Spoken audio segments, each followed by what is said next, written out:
Hello, gorgeous. It's Lala Kent. Welcome to Untraditionally Lala. Hello, my loves. Welcome to the bonus episode of Untraditionally Lala.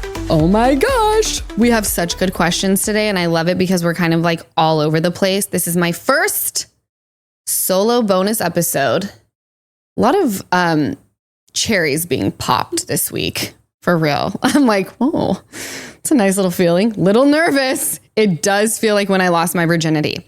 Okay, so the first question is, what's your favorite part of being a mom right now?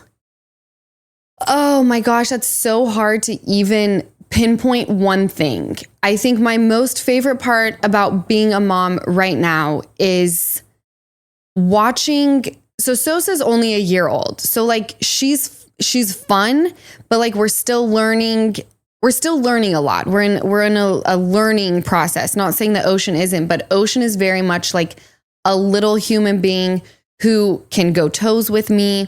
She's opinionated. She's like a little character, and she is who she is. And I can sit here and say like, oh, she got that from me. She got that from him.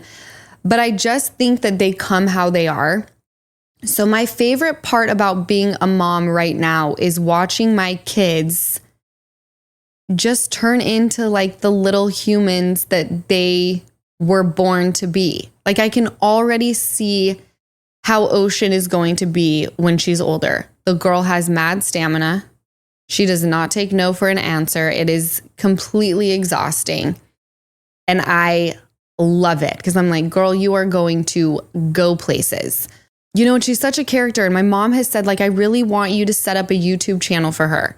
And you guys, this is where I'm at with it. So Ocean has never been able to be on TV except for when she was like a brand new baby because the other side won't sign off on it. And like, that's a blessing and a curse. For me, it's a curse because she's getting older. So if I film anything, I have to say to her, like, you have to go away. And she doesn't quite understand why. But it's a blessing because being a mom is the most sacred thing that I have. And it's not for anyone to judge. It's not for anyone to weigh in on what I did wrong, how I could have done it differently. It's just between myself, my kids, my household. And I really like it that way. So although Ocean is very funny and many people think like you need to put her on TV, she needs to be on YouTube, this is where my head's at. She's going to get older. Her body's going to change. People who follow her are going to start experiencing life. Some will become trolls. Others will still stay kind. I just don't want to put her out there like that. It's one thing for me to post a 24-hour story that literally no one can comment on or a cute little photo. It's quite another to literally hand over content that's just Ocean for people to weigh in on. I want to incubate her mindset, which homegirl has hair down to her ass, lashes to the sky. You cannot tell her anything, and I want to keep it that way for as long as I possibly can. The world is going to attempt to break her spirit. Ocean talks about boys. We're getting into that stage of things, which is very fucking wild. She had this boyfriend named Cam at school, and they would hold hands, and he painted her a picture, and she came home, and I posted about this. I think it was on TikTok, her telling me how Cam is her boyfriend now. And I like texted his mom, and I was like, hey, in-law. And we both thought it was so funny. She comes home the next day, and I was like, hey girl, how's Cam? She goes, he's not my boyfriend anymore, Mom. And I go, already? You already broke up? What happened? And she goes, I just thought about it and I kind of changed my mind. Excellent. Excellent. You are allowed to change your mind. In the Bravo universe, you guys, you are not allowed to change your mind. I can say something right now and people will be like, season 4, you said this. No, bitch.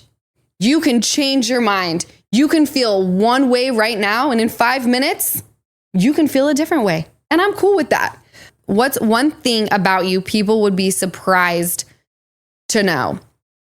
Oh, I think the one thing people would be surprised to know, and actually this conversation came up with someone the other day, who is on the valley. I won't share more than that. But basically, I think people think that I come into a situation and that I like confrontation. I don't like confrontation. I'm very good at confrontation, but I don't like it.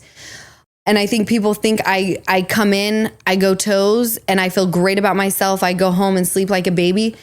I will beat myself up for days on end, months on end, when it comes to season 11, years on end. I left season 11 of Vanderpump Rules, and although I felt how I felt in the moment, and for many months after, I was like, I stand by what I said. It may not have been the way anyone wanted me to say it, but it is what it is. That's how I felt. And I stand by that sentiment of like, say how you feel, right? My whole thing is when I'm facing foreign emotions, which is very much what was happening all of season 11, I just react and then regret. So I'm trying to conquer, and I've been working on this with my sponsor because it was a few months ago where I was like, I can't get over. And I'm saying it as season 11 for you guys because that's the only way to pinpoint it for you guys at that point in my life. For me, what it was I was finally, the adrenaline had gone. I was in the fight of my life. For you guys, season 10. And then season 11 for me was when a time in my life where I was coming to grips with the fact that this was my life. I was having to share my kid. The adrenaline had worn off. I was angry and I didn't want to be angry anymore because I had a child that I didn't want her to see me as an angry person. And so we went the complete opposite way. There was no balance. Everything was so foreign to me and I was doing the best that I could. And I knew going into film a show when I was in that state of mind was not good. And I still did it. And that was my life path. But the aftermath of that and the anger that I felt, along with all the guilt that I felt, was suffocating. And I had to work through it with my sponsor. And, for so long, I could not stop fixating on it. And I think that's what people would be most surprised by is like, you don't need to beat me up over anything, you guys. Like, I got that handled. Like, no one's going to knock me out quicker than I will knock myself out. I'm a thinker and overthinker, which is another reason why I wanted to do the Prenuvo scan was I'm like, the amount of stress that I put on myself on a regular basis is going to take its toll on me. When I was a vapor, my mom was like, you got to give up the vape. It's going to kill you. I'm like, the stress I feel is going to kill me way before this fucking vape. Trust me. That's what people would be surprised by. Also, I love my kneecaps massaged. I think that people would think that's weird. It's the fucking best. Get on down there to those kneecaps, boy. If you could go back to your first season of Vanderpump Rules, what advice would you give yourself? Not a one fucking thing. Chef's kiss, no notes. I wish I could go back and be that fucking cool again. She did not give one shit. I watch it and I cringe and I'm like, oh wow, you're committed. You're committed to the bit.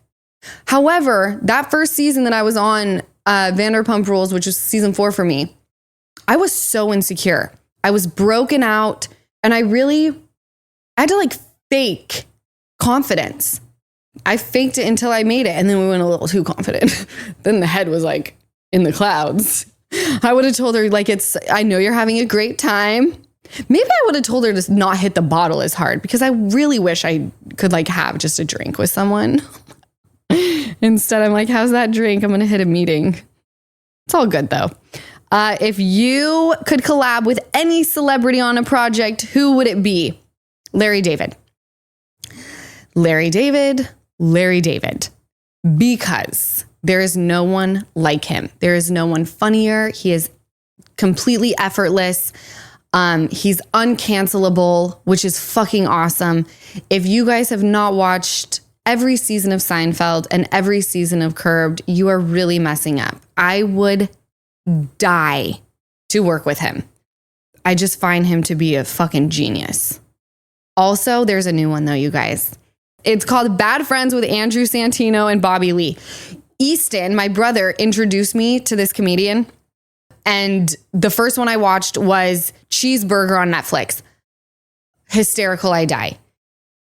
Yesterday, I listened to his Hulu stand-up, and it's called Andrew Santino White Noise. Highly recommend. I would die to work with him too. Die.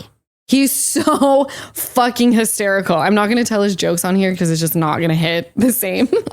But please go watch. I beg of you, so that we can all talk about it. Do you ever still have moments where the thought of drinking crosses your mind? And if so, how do you handle those feelings? They're not often, but yes, there are moments where I will sit there and watch someone like crack a hard seltzer or have a glass of rosé. It's only during the day though, you guys. Like I used to love day drinking because then I could still implement my nighttime routine. You know, I'm a creature of routine. Get drunk, shake it off, bed by 7. And in those moments, I can only count on one hand where I've been like, we need to empty the minibar.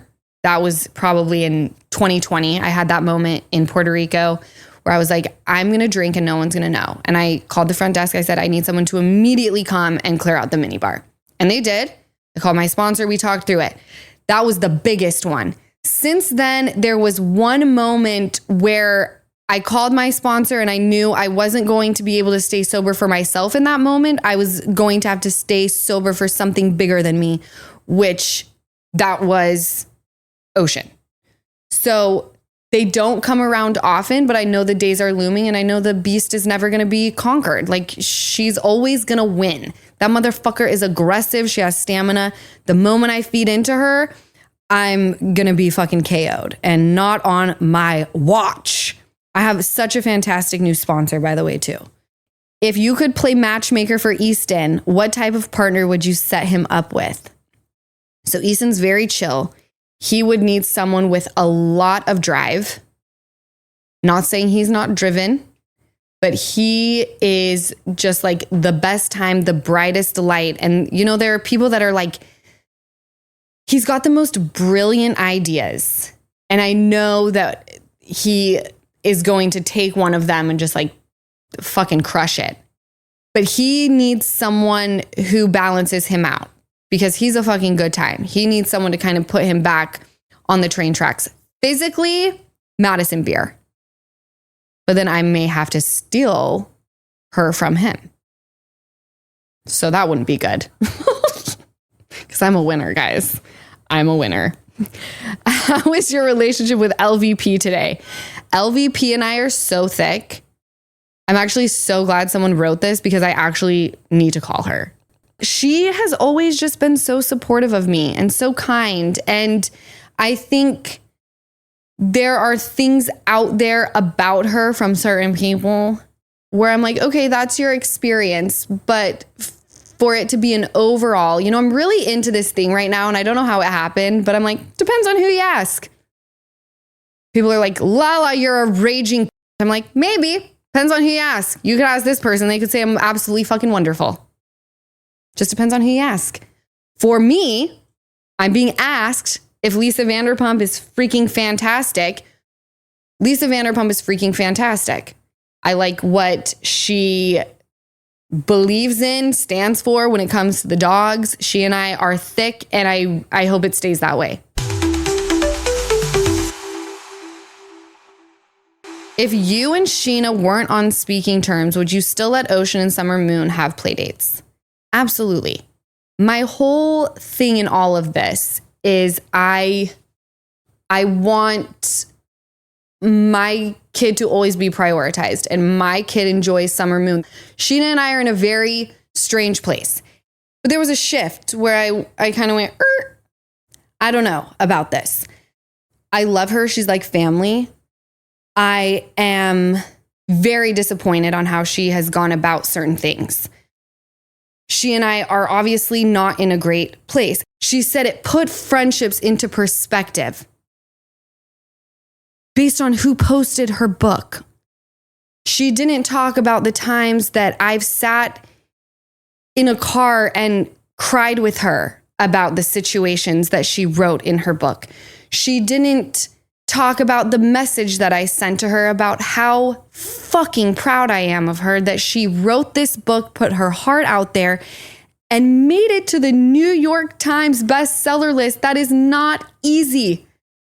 But because none of that was public, it's not good enough for her.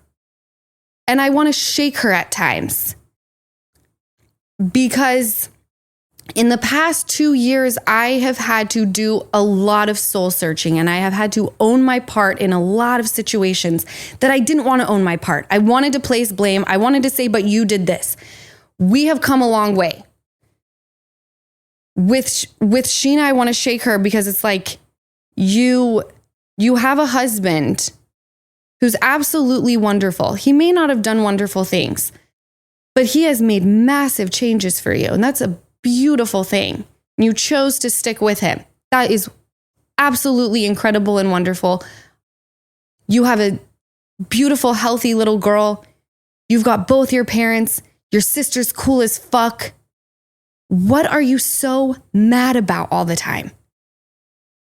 You made your book hit the biggest fucking list that a book can possibly hit. You've got a fantastic podcast. Why do you continue to try to scrape at the bottom of the barrel to find the shit? I want her to take a moment to self-reflect and figure out what makes her tick and what keeps her happy, genuinely happy. This is all going to fade. There's going to be a day, y'all, where no television show exists. The podcasts are over. The brand deals are done. No one gives a fuck about Instagram. What do you want? When it's all over, how do you want your life to be? I want to shake her. I have fucked up in the past. So have you. The difference is I don't point out every fuck up that you have because it's not worth it, because I know you're a good person. You should know I'm a good person. It makes me so just... like, you think I just bought a house next to you because I just like thought that would be fun? No, that means I fuck with you really hard. And we should have duked this out behind the scenes. And my friendship to you should not be based off of if I posted your book in the proper timeline. You're setting me up for failure every time. And let me be very clear, y'all. I posted the book. The book was posted. She's upset that I didn't post it in the proper timeline. I am not a robot. You don't click in what you need from me. I'm a person with a life. I posted the book when you announced it for a pre-order, and I did post the book when I got it. But nothing I do or anyone else does will ever be good enough. And I really, really hope that she can take a moment to reflect on why that is. Scheana, I love you. I'm sorry if I've fucked up. What advice would you give to women who want to have a child on their own? Oh my gosh. My advice would be to really, really sit on it, think about it, and really think about, do I want to be a mom? Do I want to I don't want to say live for someone else, but there's a period of time that you do live for someone else. Literally, your life is not your life anymore. There are dudes that I want to go and freaking kick it with, but guess what? I got kids. So like, you can't come over here because I'm not going to bring you around my kids, and I'm not going to leave my kids to spend time with you. You really do give up a massive piece of who you are. You have to truly, truly want kids.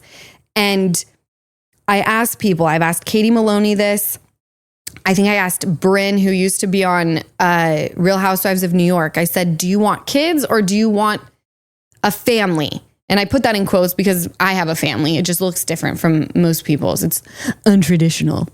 And both of those people said, I would like to have a husband who I create a family with. Great. We know that a donor would never be for you. If you want kids, period. I just want kids. Highly recommend. Highly recommend. I love doing motherhood on my own. Are you thinking of getting another tattoo in the near future? If I have one more child, I'll get another tattoo. I already have the name picked out. It's a pretty sick name and no one would guess it. Everyone was trying to guess Sosa's name and it was like sailor, spear. It was like all of these like ocean things. I'm like, no. But then I come out with the name and everyone first was like, Sosa means cocaine. Like, your drug addict is showing. How the fuck would you know that? But Sosa actually means saltwater in Portuguese. How wild. That's the fucking universe. I don't want any more tattoos unless I have another baby. I had got Sosa's name and then I got a bit tiny like LA on my hand. And I just want to be done. Like now I'm starting to look like I have stickers all over my body. And that's exactly what I didn't want. It's like, I don't want to look like I have stickers on my body. So put little tiny tattoos all over my body. The fuck are you talking about? You guys, I want to remind you, please slide into my DMs. Make sure you comment. Let me know like what you guys want to be talking about on this podcast. Remember, I'm not talking at you. I'm talking with you. I want to open the conversation. You guys are my pod. You guys are my homies. So please weigh in. I'm with a different team, so your DMs are most certainly going to be seen. So if you're being an uber bitch, just know I won't see it. Won't see it. I love you guys so much. Have the best freaking week. Bye, babes.